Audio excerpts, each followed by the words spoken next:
Have you ever encountered a person who claims to be a devout Buddhist, yet their actions seem contradictory to the teachings of Buddhism? Or perhaps you've seen someone who appears to be deeply spiritual, but their behavior seems erratic or irrational. In Buddhism, there are common misinterpretations and mistaken practices that can cause someone to stray from the true path. In today's video, we will discuss the mental illnesses in Buddhism, those mental and emotional pitfalls that can arise when the teachings are misunderstood or misapplied. We will also explore how to identify these pitfalls and avoid falling into the traps that can hinder true spiritual progress. Welcome back to our channel. In today's exploration, we will dive into a topic that is both intriguing and crucial for anyone on the Buddhist path: how to recognize the mental imbalances and misguided practices that can distort our understanding of Buddhism. As we explore the different types of mental illnesses in Buddhism, we will learn not only how to identify these problems, but also how to correct them, ensuring that we stay true to the wisdom and compassion that Buddhism teaches. That mental illnesses in Buddhism. In the Buddhist tradition, mental health is viewed as a crucial aspect of spiritual development. The mind must be purified and free from delusions in order to attain enlightenment. However, just as physical health can be affected by diseases, mental and emotional health can be clouded by various spiritual ailments. These are not physical illnesses in the conventional sense, but rather distortions of the mind that arise when Buddhist teachings are misunderstood or misapplied. The first mental illness that can arise in a Buddhist practitioner is what could be called the ego-clinging illness. This is when a practitioner mistakenly believes that the practice of Buddhism is about achieving personal spiritual superiority or enlightenment. They become fixated on their own progress, comparing themselves to others, and building a sense of pride based on their supposed accomplishments. In doing so, they neglect the true teachings of humility and compassion, and they fail to see that the ultimate goal of Buddhism is not individual enlightenment, but the enlightenment of all sentient beings.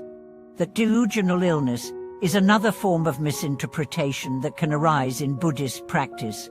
This occurs when a practitioner misinterprets or takes teachings too literally, leading to exaggerated or distorted beliefs.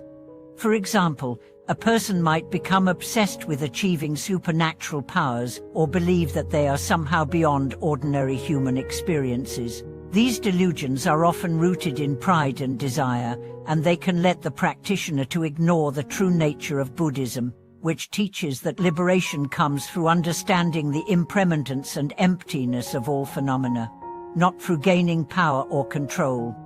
Another common spiritual illness is the escape from reality illness. In this case, practitioners may misunderstand the Buddhist teachings on detachment and renunciation, interpreting them as a way to completely escape from the world and its challenges. They may withdraw from their responsibilities, avoid dealing with difficult emotions, or even neglect their relationships. This can lead to a deep sense of isolation and an inability to engage with the world in a meaningful way. Buddhism does not teach us to run away from life, rather, it teaches us to engage with it fully, using mindfulness and wisdom to transform our experiences and interactions.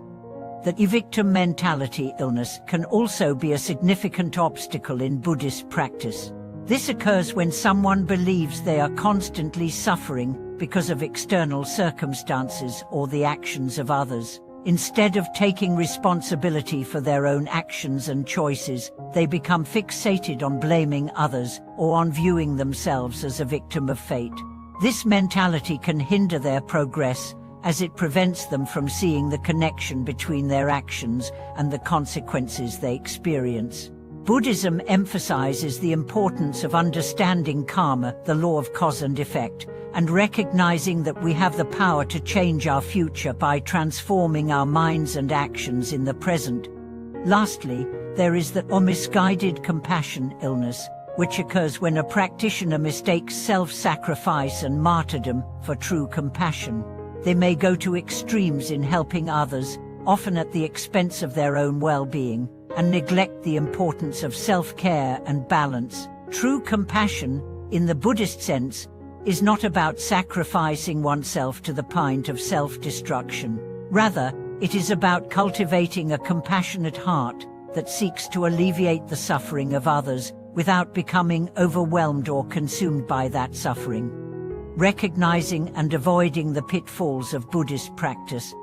Now that we've discussed some of the common mental illnesses in Buddhist practice, how can we avoid falling into these traps? The key is to develop a balanced approach to our practice.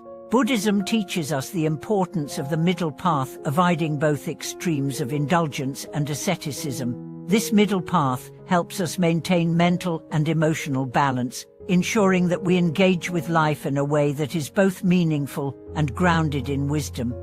One of the most important tools for recognizing and correcting these mental imbalances is mindfulness. Through mindfulness, we learn to observe our thoughts, emotions, and behaviors without attachment or aversion. This allows us to see when our ego is taking over or when we are falling into delusional thinking. Mindfulness helps us remain present with our experiences, rather than being carried away by desires, fears, or judgments. By cultivating this awareness, we can prevent the mental illnesses of Buddhism from taking hold in our minds. Another crucial practice is study and reflection. To avoid misinterpretation of the teachings, it is important to engage deeply with Buddhist texts and teachings. Simply reading or reciting mantras is not enough. We must also understand the deeper meaning behind the words. Reflecting on the nature of suffering, impermanence, and the interdependence of all things helps us maintain a clear perspective on our practice, ensuring that we do not become trapped by misunderstandings or delusions.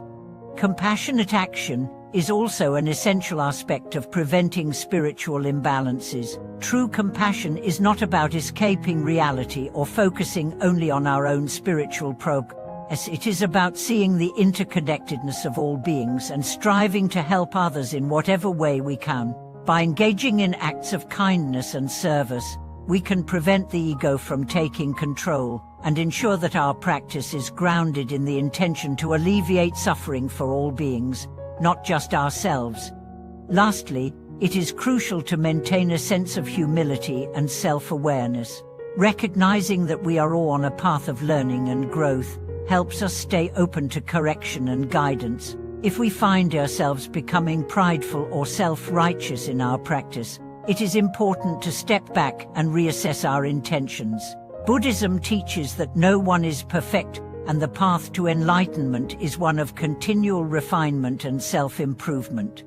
In conclusion, the mental illnesses in Buddhist practice are not physical diseases, but rather distortions of the mind that arise when we misunderstand or misapply the teachings.